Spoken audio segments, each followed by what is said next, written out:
Yo soy de Asturias y me crié en un pueblo pequeño llamado Grullos de Candamo.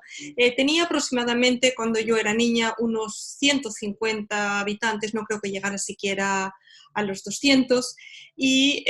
vengo de una familia, por lo que yo sé, por lo que yo puedo conocer de mis antepasados, venimos todos de ahí, de ese pueblo o de pueblos cercanos, y vengo también de familia, también a lo que yo puedo recordar, lo que yo puedo saber, de familias campesinas. En los años 60 en Asturias empieza a desarrollarse, se produce un desarrollo industrial importante, lo cual significa que mucha población del campo se traslada a vivir en la ciudad. No es el caso de mi familia, no es el caso de mi padre, que aunque va a trabajar a la ciudad como obrero a una de estas fábricas en Avilés, va y viene. Algo que era también que fue bastante común. Esto significa que se va a producir una especie de economía mixta,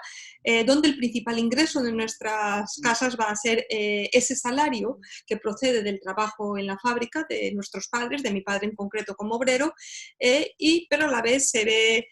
implementado, suplementado por lo que era pequeños ingresos de la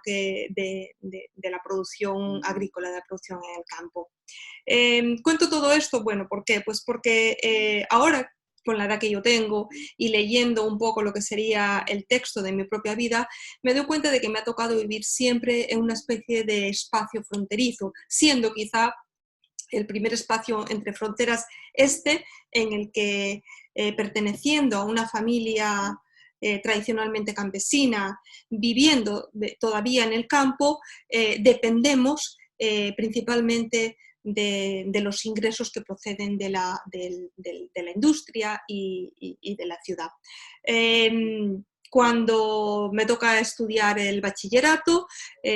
yo misma y luego mi hermana voy a esa ciudad a la que iba a trabajar todos los días mi padre. Ese mundo en el que me crío, ese mundo de las aldeas, de las zonas rurales del norte de España, es el mundo al que yo recurro de manera constante, de manera insistente, de manera obsesiva en todo cuanto escribo. Ahí es donde están mis raíces, estas raíces que yo llevo un poco ahora dolorosamente al aire, pero a las que acudo y a las que me aferro constantemente a través de la palabra, a través de la literatura y a través de la recuperación de esos espacios perdidos.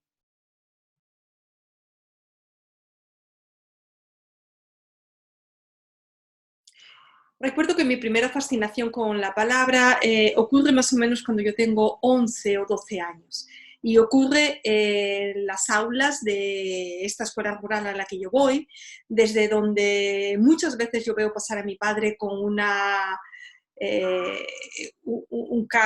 tractorado de hierba recién sagada, o desde donde yo veo también pues, a mi abuelo que está en la tierra recogiendo patatas o plantando maíz o plantando fabas, y estamos en ese momento leyendo a Blasco Ibáñez. Por muchos años, sobre todo los años de la adolescencia, yo escribo mucho, dejo de hacerlo luego, sobre todo durante el periodo de formación universitaria, y en el año 1994, cuando vengo a vivir a Nueva York, recupero esa conexión mía con la escritura. Y lo recupero gracias a dos compañeras y amigas, que es la escritora Sonia Rivera Valdés y Daisy Coco de Filipis. Lo primero que yo publico, no lo primero que escribo, sino lo primero que publico, va a ser una antología o un libro de testimonios de mujeres del campo con las que yo me crié, todas ellas nacidas entre la primera y la tercera década del siglo pasado, y donde, digamos, narran esas vidas de ellas durante principalmente la guerra civil y todos los años de la posguerra. Pero al mismo tiempo yo estaba escribiendo otras historias muy relacionadas también con ese mundo del campo en el que me crié, de donde vengo, al que acudo constantemente. Y aunque al principio yo las empiezo a escribir en castellano,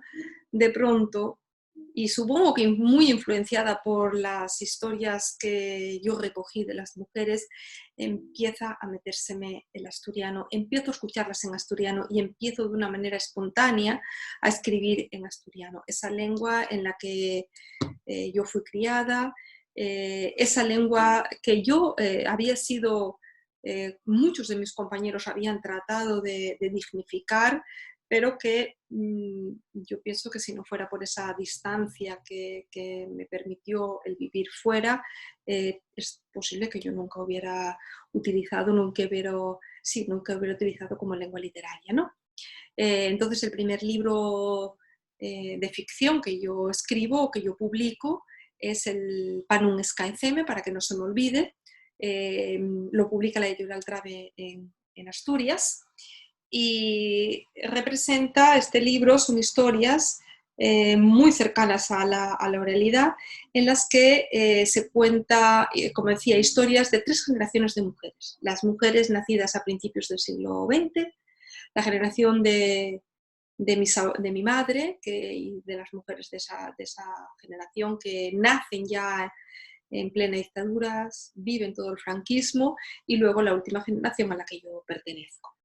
El libro, bueno, se publica en castellano también y en inglés por la editorial Campana en Nueva York. La traducción al castellano la hago yo, siempre me encargo de las traducciones al castellano en mi propia lengua, y este es Hablando de las fronteras.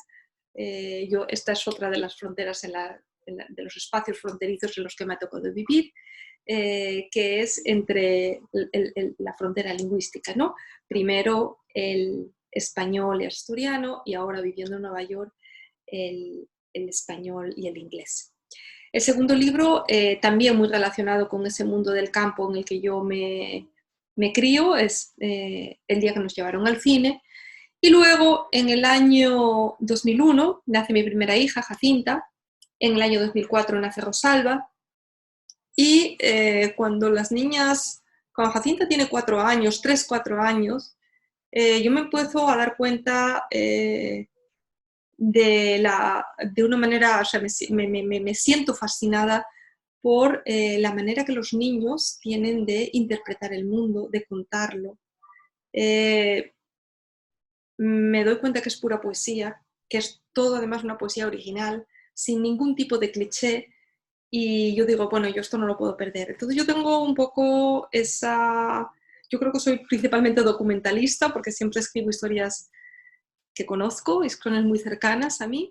y pues yo decido o sea, me pongo a escribir un diario en el que quiero dejar testimonio de esas historias de las niñas, pero contando, pues digamos, lo que ellas cuentan, lo que ellas dicen, cómo ellas interpretan el mundo que empiezan a nombrar, a descubrir.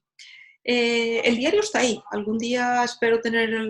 la energía, las ganas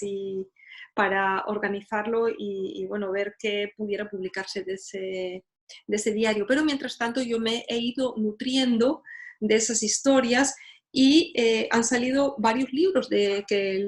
ahí están calificados como literatura infantil. A veces yo pienso, bueno, si son o no son, pero bueno. El primero de todos ellos es un abecedario escrito en asturiano, todos ellos escritos en asturiano, que se titula Camín de Lletres, de Asturias a Nueva York, y pues fue un libro bastante afortunado también, porque le dieron uno de los principales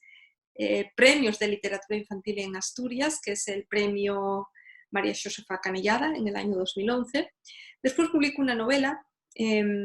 Parecen esquiles, que significa parecen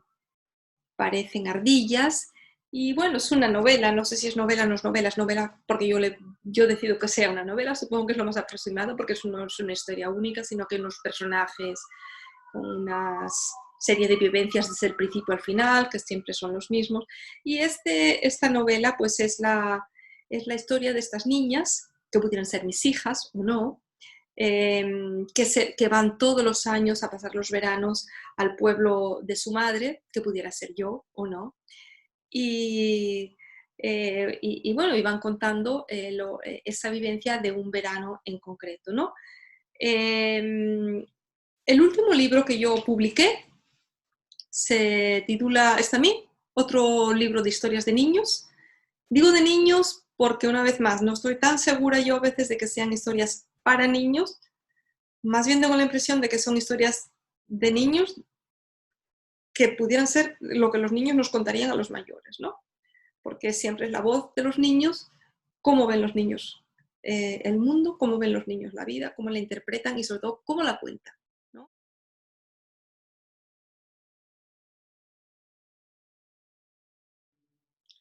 En el ordenador tengo, en la computadora tengo una carpeta, un archivo que titulo Historias de Washington Heights. Esto no quiere decir que sean historias que yo estoy escribiendo de Washington Heights. Washington Heights es el sitio, el barrio de Nueva York donde yo vivo, en el Alto Manhattan. Y lo que quiero decir es que son historias que yo voy escribiendo aquí. Y lo puse así, pues nada, un título provisional para ir metiendo las cosas y un poco en plan biblioteca, en plan de organizarlo, ¿no? Ahí pues tengo, no sé, tengo, es como una especie de cajón desastre, porque tengo pues ensayos, tengo cuentos escritos en asturiano, tengo algún cuento escrito en castellano, tengo cuentos escritos, el mismo cuento escrito a lo mejor originalmente en asturiano que yo traduzco al castellano, o al revés, porque es algo que yo me gusta hacer, que casi siempre voy haciendo. Y tengo alguna especie de relatos, de historias testimoniales que fui escribiendo hace años. Creo que lo que tengo así como, digamos, más organizado, con un cierto orden que no es el resto de las cosas de las que acabo de hablar, es una traducción que quise hacer de ese mismo libro que comento que salió el año pasado, el verano pasado, las historias de niños, cuentos pequeños y grandes para dormir y quedar despiertos, y que, como digo, traduje al castellano. Y que me gustaría que se publicara también, ¿no? Hay veces cuentos, historias que veo que funcionan en una lengua y no funcionan en otra, pero concretamente este libro sí creo que funcionaría bien en español también y me gustaría que fuera publicado.